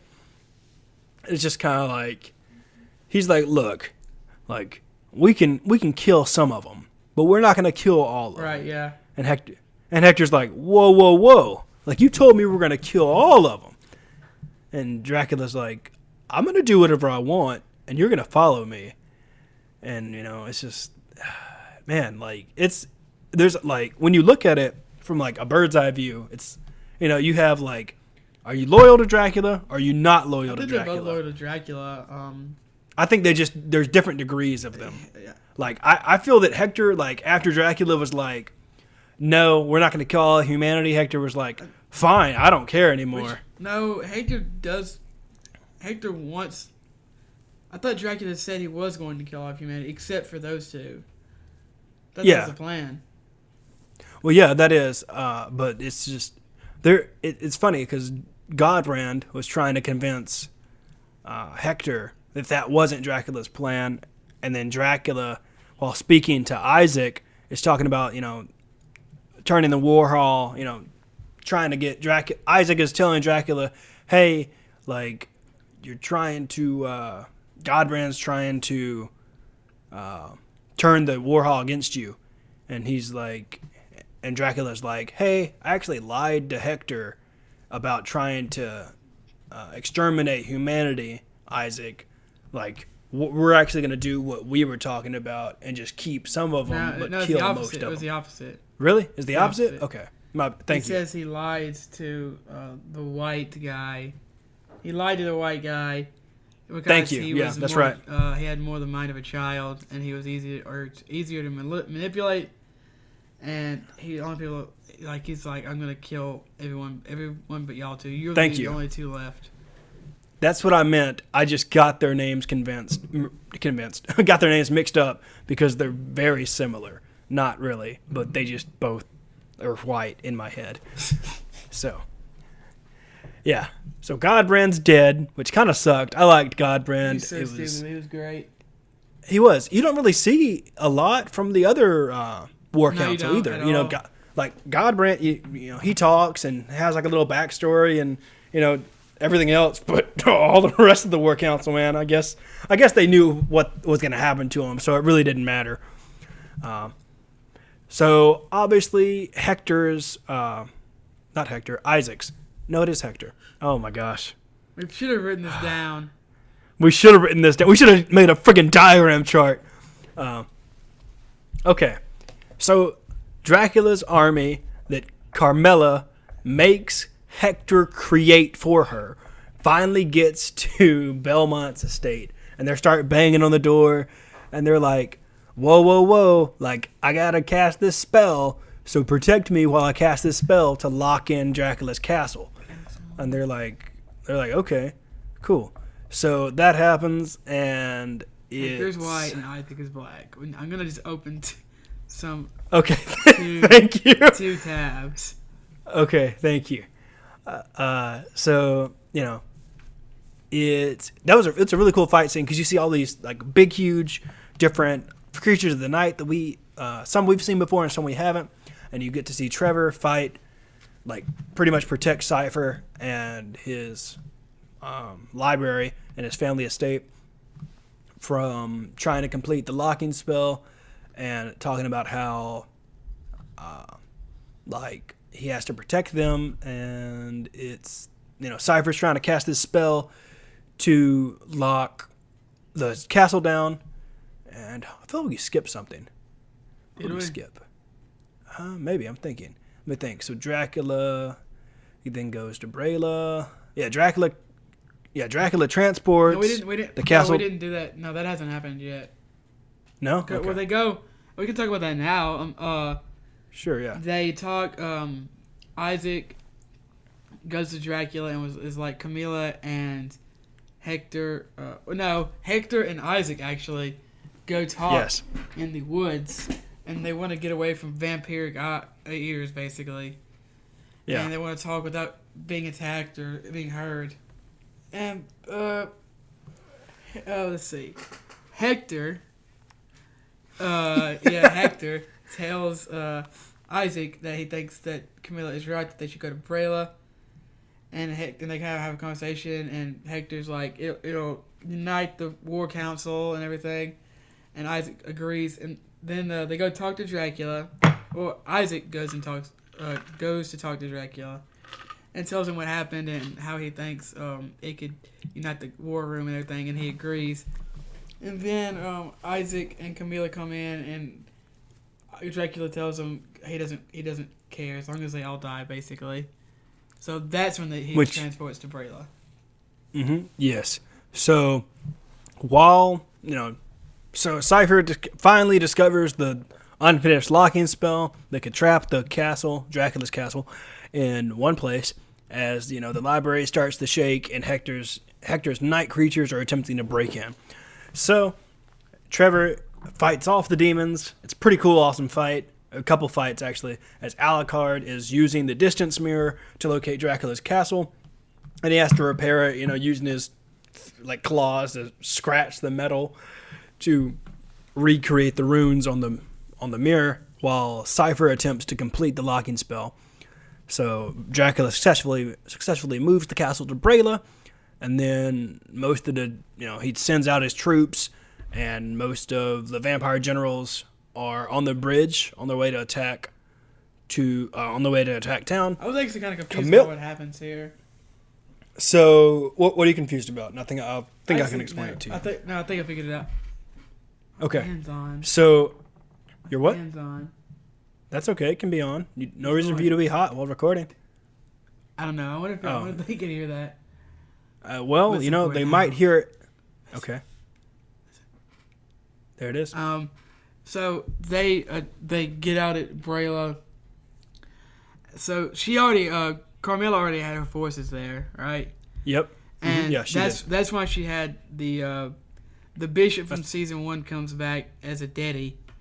And she has him bless the water because she wants to kill the vampires, right? Okay. Correct.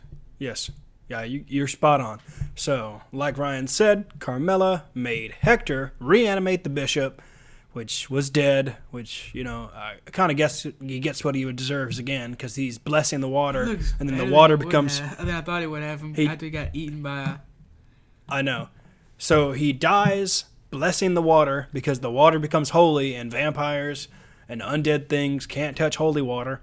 So which is kind of crazy that he can bless this whole entire area of water with one prayer. I feel like it should have taken a lot more. But, he blesses the whole river, and it makes it holy. Well, I don't know if he blessed the whole river. Yeah, because he blessed that area, and then he blessed, where the river, where the bridge was, where all the... The river might be 400 miles long, we don't know. Well, we see later that as the castle is teleporting around and the water's being sloshed up, that the water gets in the castle and goes all over the place. Is it not? I don't. It doesn't. Right down the road. I guess that's true. I guess it just makes the castle too. That's true. I guess it just seems like that they bless the whole water. But anyway, he blesses a lot of water, makes it holy. Then Carmella's troops are like, "Hey, we're gonna destroy this bridge and kill all of Dracula's soldiers, or a lot of Dracula's soldiers." Yeah. So a lot of Dracula's soldiers are now in the holy water, and they just straight up die because there's no way for them to get out because they just, boom, the bridge is destroyed. They fall in the holy water. They just start disintegrating. So the remaining Dracula's forces obviously go back to the castle because they're like, we're not gonna leave Dracula unattended because Carmilla shot these cool looking bridges across the water because obviously they blew up the bridge, so they need a way to get to the castle. So they shot these cool catapult bridges that are attached to arrows, and they lash themselves onto the other side of the shore, So they're rolling up on the castle, and Hector and Carmilla are escaping into town. So it's we can't go back to the castle. My troops will take care of Dracula and them, and then we'll just be safe. So then it kind of just the series, it's been moving quick, but now it explodes into just awesome and incredible fight scenes from here on out. It's just boom, fight, just insane. So the two armies are battling inside the castle, and Carmilla and Hector are running away. Cypher finishes the spell. Trevor defeats, all the demons and stuff. They use the mirror to focus on the castle. She starts to cast a spell. And then, the castle being magical and has an engine in it that helps it move, is fighting back. And so, Cypher's no, you're going to obey me. And so the castle and her are battling cool. It is cool, because the castle's teleporting in and out different parts of the town, and it's sloshing up the holy water, killing more of the soldiers that are in town, and just putting water in the castle and just sloshing around. People were like, what the heck is going on? Why is it teleporting all over the place? And, she finally pulls it, and Trevor goes, Cypher, where'd you put the castle? And she's like, right on top of us. And he's like, what? She's like, oh, that was probably not a good idea, considering the... it's probably only being held up by dirt and twigs. And he's like, probably not. I love Carmella's her reaction when the castle disappears. She's like, what the F just happened? It was so funny. Because she was just like, what? And I'm like, oh my gosh, that's so funny. Because later she just explains it to Hector it's no big deal. She figured that would happen, I guess. Well, yeah. She was she was like, what the F just happened? So yeah, it's Cypher. Succeeds, gets the castle to teleport.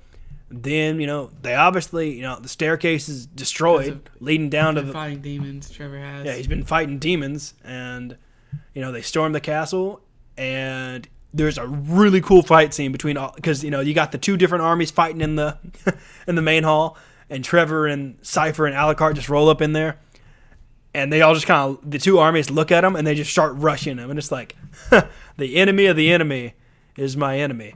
So it's just like they stop fighting to fight them, and it's just like this is probably one of my favorite fight sequences in the whole show. It's really good. Because it is really good. So they start fighting all the generals, and Cypher cuts this guy in half with this ice wall. Yeah, well, I don't know why he was so running cool on top of it like an effing idiot.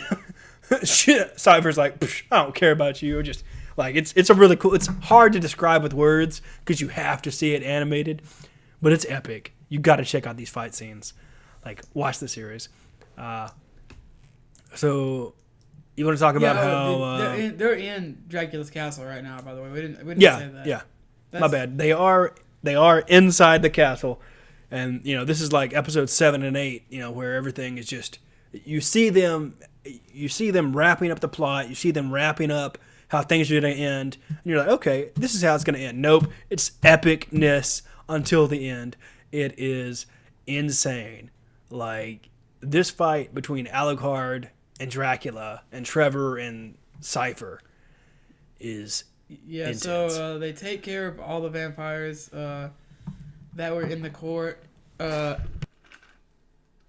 either killed by some of the holy water that kind of got into the castle while it was teleporting.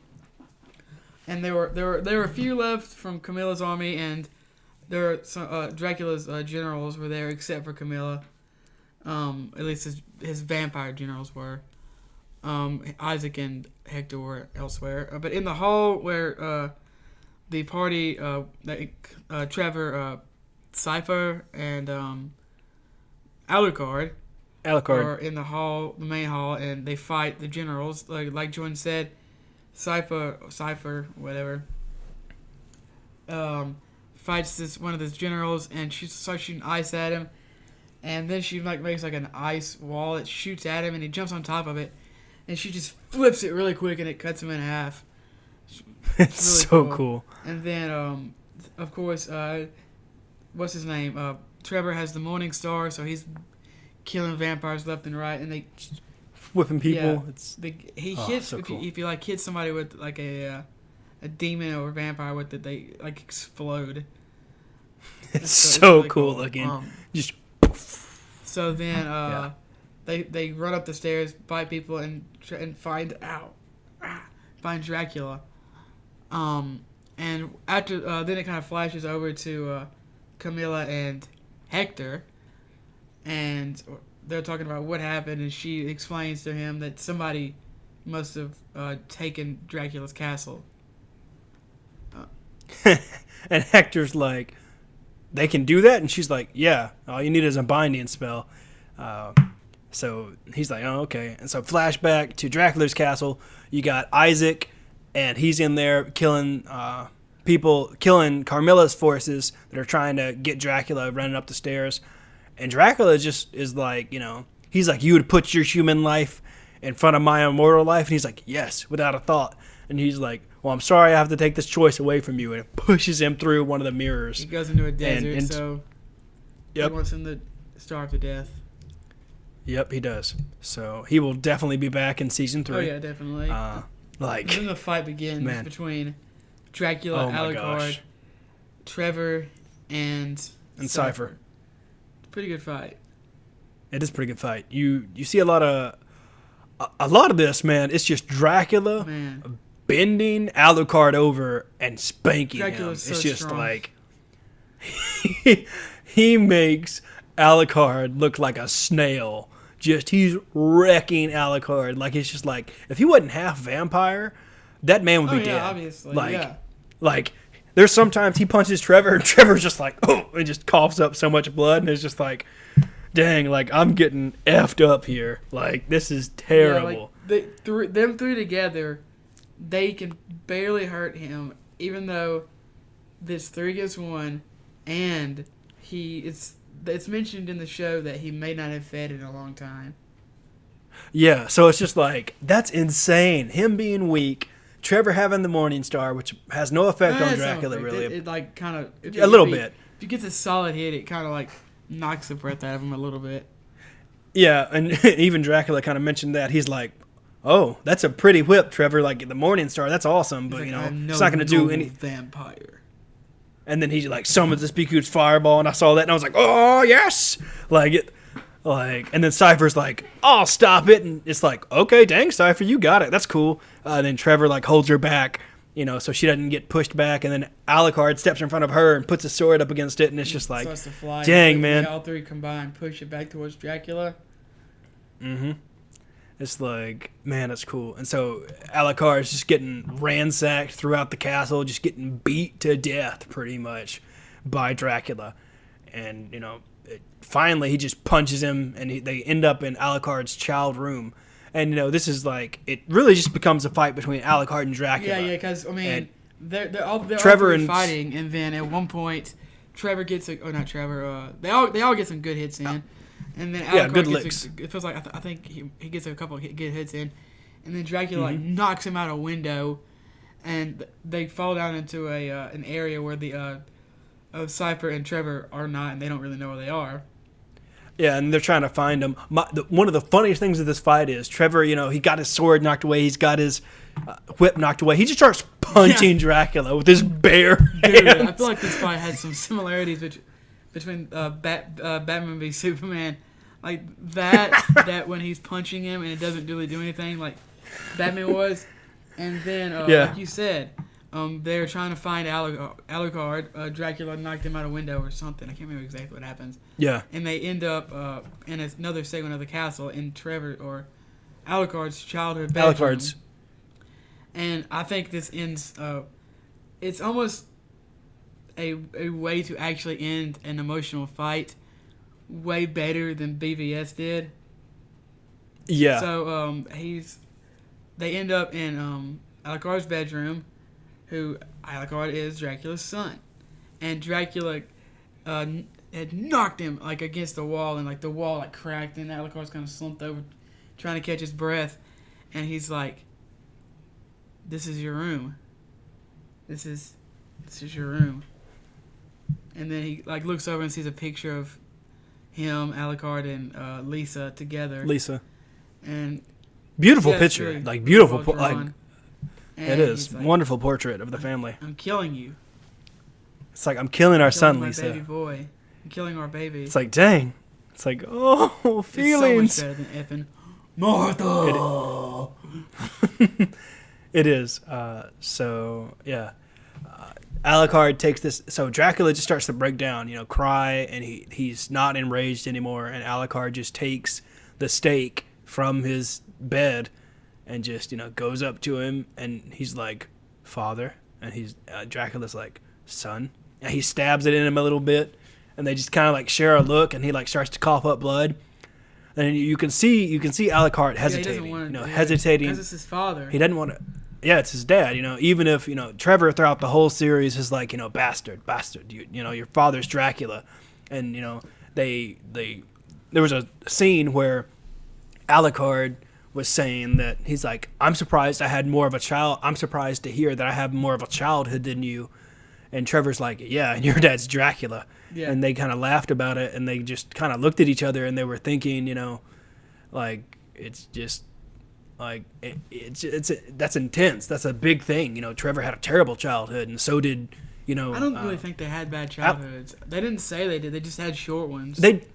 That's true. That's good. That's what I was trying to say. Thank you. So he finally puts the final blow into his father, and he kind of just slumps over. And Trevor and Cypher finally show up, and they're kind of just like, "Is it over?" And they're like, "Yeah." And then Trevor cuts off his head. Back to life, like he's not dead yet, I guess. He's not dead. He's like dying slowly. Rage. He's just like, and comes back for like a second. Then Trevor cuts his head off. Mm-hmm. Yeah, and then Cypher is like, "Alucard, back up. Let me finish this." And so she like burns him just straight to ash, and it like turns into like this, like imagine like all the rage and all the bad stuff, the bad feelings, and just all the sadness and anger and all the stuff you don't want to feel sometimes, just coming out all at once. And it came out like in smoke and is like these little ghosties, and they were just like enraged, and they just kind of like dispersed, just kind of visually showing us that he was actually dead, actually taken care of. Yeah, what does he say? He said, "On killing our boy, I must have died long ago," or something like that. Yeah. Mm-hmm. And so Cypher burns him to death, and his ashes are dispersed.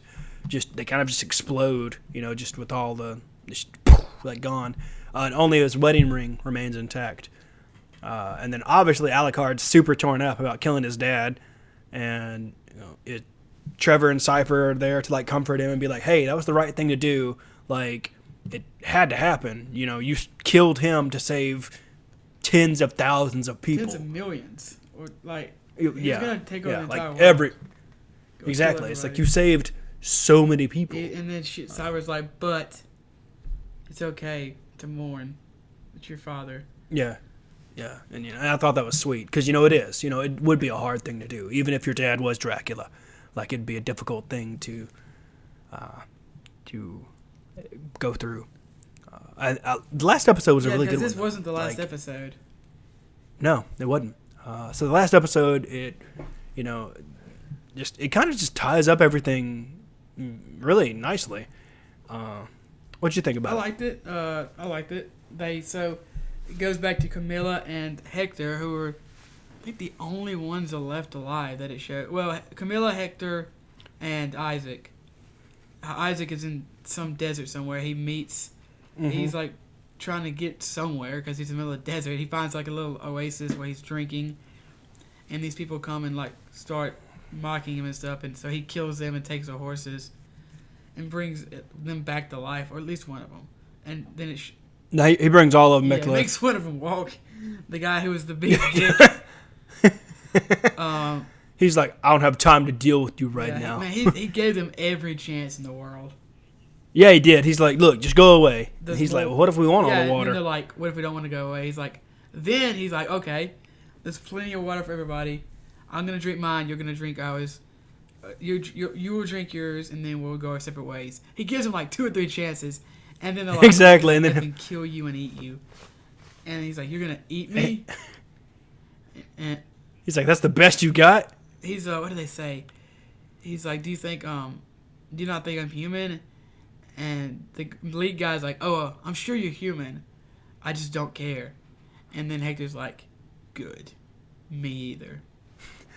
And this he just straight up destroys all of them. It's intense. He just like goes from like crouching to like straight up jumping in the air onto his horse, stabbing a guy in the throat. Like, it's just insane how quick he is. Yeah, you think the other guys would run away. Exactly, but they just stood there and watched it happen. Like, in shock or something. Hey, I'd be shocked too if my buddy just got pounced upon by a stranger in the desert. He kills them, reanimates them, and steals their horses and probably everything else they have. And kind of rides off into the sunset, talking about what he's going to do next. Doesn't really say anything directly, but he said he's like, "I think it would be nice to have my own army. Yeah, I think I'll do that." And it's like, "Oh dang, all right." Then it goes to Hector and Camilla, I think. What? I was just gonna talk about Carmella and Hector, but so Carmella and Hector's like, "Okay, so I'm gonna go. I'm gonna stay here, and you're gonna go back to Styria, right?" And she's like, "No, actually, you're my slave now. Like, you're my pet." First, they talk about Dracula, though. Yeah, she's like, "Dracula's dead. I've looked inside the castle. He's definitely dead." And it's just Hector's like, "What?" She's like, "Yeah, you serve me now," and she beats him to an inch of his life, just treating him like a plaything, and just beats him up. And it's just like, dang, like, I kind of feel bad for Hector a little bit, but he kind of put himself in that situation. He's definitely going to end up killing her. If I've learned anything about watching anime, Jordan, you don't treat somebody like that in an anime and leave them alive. You better That's kill true. him. They're gonna come back and they're gonna cut your That's- head off. That's true. I feel like he's gonna kill her in a really demeaning Oh way yeah, too. probably. Like, yeah. So Hector is Carmela's pet now. Like Carmela makes him wear a leash and walk behind her horse He's gonna as make they go back to. an army for her. Yeah, he's gonna make an army for her like Dracula But had. she said earlier in the show that whoever the Forge Master brings back serves the Forge Master. So I feel like that's gonna, end up coming in favor for him in the next season. Yeah, because even when he would make something, he'd just be like, he could tell them what to do, and it's just like, so it kind of it doesn't make any sense. All he has to do is be like, yeah, I'll make you some monsters, and then be like, hey, monsters, go kill her. Like she can break him probably. Yeah, that might be it. So, let's see. What's his name? Trevor gives The library. Alucard. Whatever the crap. Yeah, he gives the Belmont estate to Alucard because the castle is obviously still on top of the Belmont estate, so you can't just leave it there because they can't break the castle. I mean, they can't break it. They can't. They can't move it. They can't move the because castle it was broken when she brought Cypher. it to them. Mm-hmm. It actually broke the castle. Even though she's which like, is I kinda didn't cool. break it.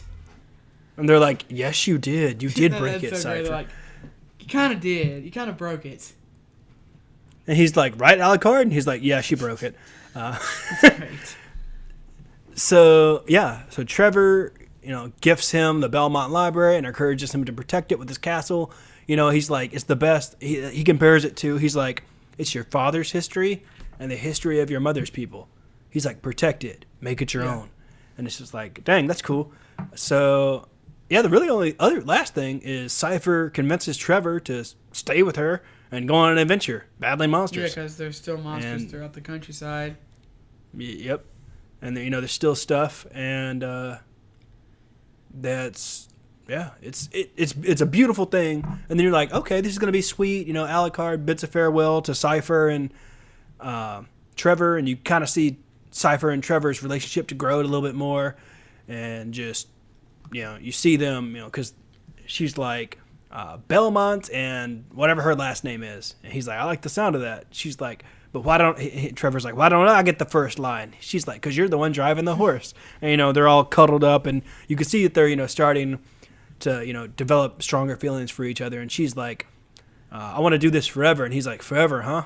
Sounds good to me. Yeah, I think he says, you're the first closest thing I've had to a friend in a long time. Yeah. Mm-hmm. Yep. And he's like, I wouldn't know anywhere else to go or who to be with. He's like, I want to be with you. And then so they set off to find the speakers, and then once they go to find the speakers, they said they're gonna go back to Brelia and see what's going on there. Alucard, the series ends with Alucard being left alone in the castle. Oh man, I hope he's not the bad guy in season 3. I hope he's not either. So he's he's reflecting upon the loss of his family and just how things are going, and now he's alone, and you can tell he misses them. And he just sits down and he's just remembering his childhood, and he's like, is this what the castle was like for you after she died? And then he just starts crying. Was he crying? I don't know that. He just sits down in the chair, and he picks it up, and he's like, we really made a mess of the old house, didn't we? And then he just starts crying. He just starts like bawling. And it's intense. Like, it's sad. Like, it's very saddening. But we're definitely getting to season 3, which is awesome. This has been a highly demanded show. Everybody's excited for it. Season 2 was wonderfully well received. Season 3 predictions, you got any? No. Me neither. Gonna be the I think bad guy. That's my prediction. I got the yawns. I need to wake up. I think that Camilla is going to be, she's going to try to be the bad woman, and Hector is going to do some stuff. But I think ultimately the bad guy, like the villain, is going to be Isaac. I kind of feel like, I almost feel like Alucard's going to be the villain in like the last season or something. Yeah, and then So that's going to be interesting to see them fight each other. Because I think they're going to assume Alucard's still there, and maybe they're going to go back to the castle, and he's not going to be there, and then they're just going to be like, well, where's Alucard? And, maybe he'll fake his own death or something, and then I don't know, but I feel like it's gonna something that's gonna happen at the very end of season 3 to lead into season 4. Assuming there will be a season 4, I don't know. And he's gonna be like sitting on the throne of Dracula, and just it's gonna be super obvious that he's gonna be the villain or something. I don't know. I think he's gonna be the villain one way or another eventually. As someone who's never played the games. Yeah. That's true. I agree. I'm on the same page as Ryan. But season 3 is going to be 10 episodes. Let us know what you think about that on Twitter. As always, our intro and outro song is A Bit Passion by the Heatley Brothers. You can check us out on iTunes. You can give us a review. And you can also listen to us anywhere else you listen to podcasts. We do a weekly video game news podcast that releases on Mondays called One Up My News. We cover video games, pop culture-y stuff sometimes. Mostly video game news. It comes out every Monday. Wherever you're listening to this, you can listen to it there. We appreciate you listening. Tell your friends, tell your enemies, tell your grandma, tell everyone. Share it on social media, and the best way to share the show is by word of mouth. You can listen to the podcast, or you can follow all the latest podcast news. You can follow the podcast on Twitter at OneUpMePodcast. You can use the hashtag playing under the hashtag AskOneUpMe. Submit your questions for the show. You can also just email into the show questions, topics, anything really you want to know about the show or you want us to cover, and we'll add it to the docket and kind of just filter it in as need be. Or just your feedback. Or just your feedback. If you don't want to make an iTunes account, borrow your friend's iTunes account and leave us a review on iTunes. Or you can email us in a review. Or you can just review us on Twitter. Just add us on Twitter and just tell people what you think about the show on there. That's also 100% acceptable. You can email the show, oneupmepodcast@gmail.com. You can check out our website. It has all the information you will ever need about One Up Me. It's oneupmegaming.com. All the other important links are going to be in the description of the show note as always. We have a Patreon. We'd love for you to support us, but the podcast will always be free. You do get some benefits that are on there. You get to listen to the show early if you pledge a certain amount of money. You get an extra podcast a month, which the plan is Toonami. We really need to discuss that, figure out what we're going to do. That's true. So if you want to, we do have one podcast on there, our exclusive Patreon podcast. The first one we ever did was on Danny Phantom. We did it for last month. It was an incredible episode. It was a lot of fun to do. So if you want to check that out, you can. It will be there. And that's really it. That's the outro of the show. You can check us out on all the stuff in the description. Our Twitters are in the description. You can find me on Twitter at Swaylock. You can follow me at Ryan Divisions.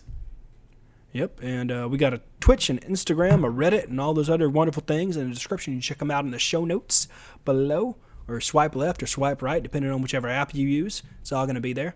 You can just click the link, and it'll take you right there. And that's really it. Yep. Yep. Play on.